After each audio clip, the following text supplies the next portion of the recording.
In the soft light of dawn, a silver-haired woman sat quietly beneath the broad canopy of a centuries-old oak tree.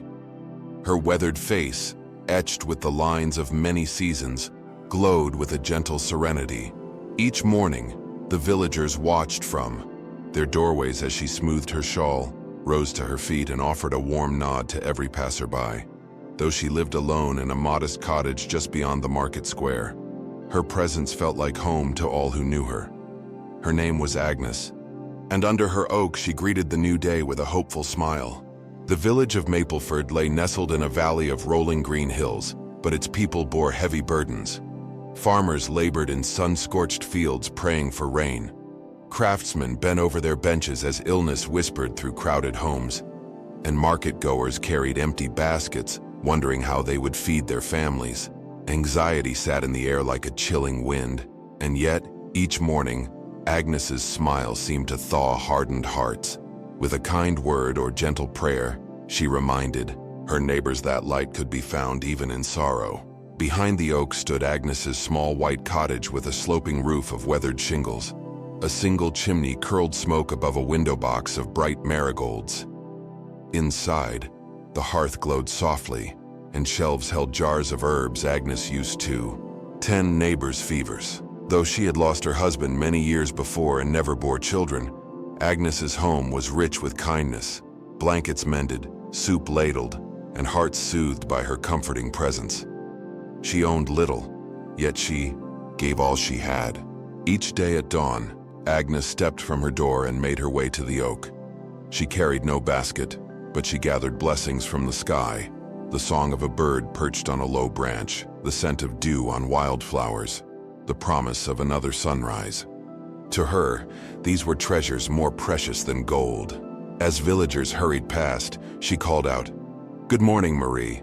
Have courage today, Thomas."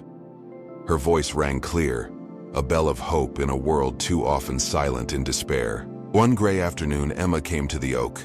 Her face, pale and drawn, told stories of sleepless nights and empty cupboards. In her arms, her youngest child, barely 2, shivered, cheeks hollow with hunger.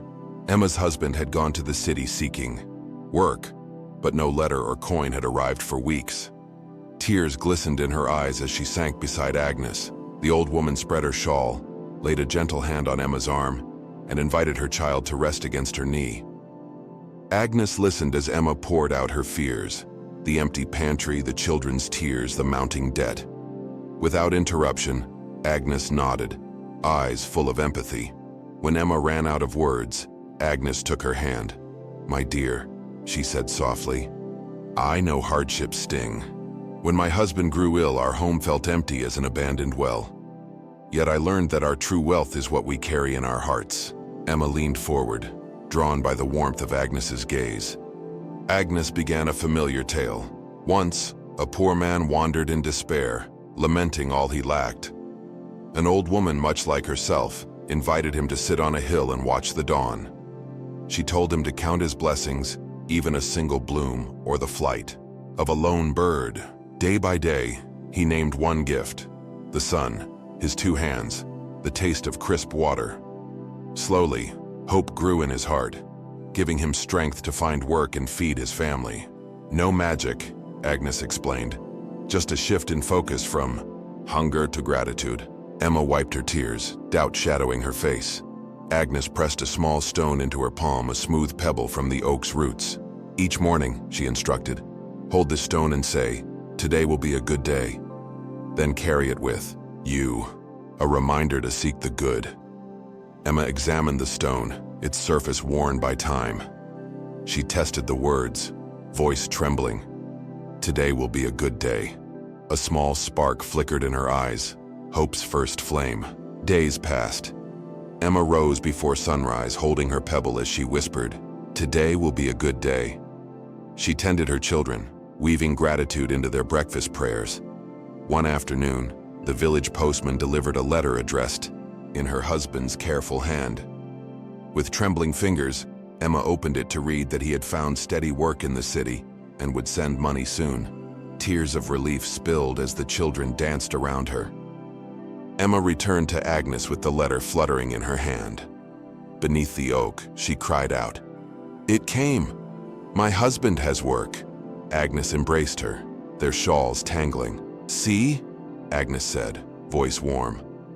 A hopeful heart plants seeds that grow miracles. Emma pressed the pebble to her heart before tucking it safely in her pocket, a talisman of newfound faith. Word of Emma's letter spread swiftly. The blacksmith paused his hammering to clasp his stone and murmur hope.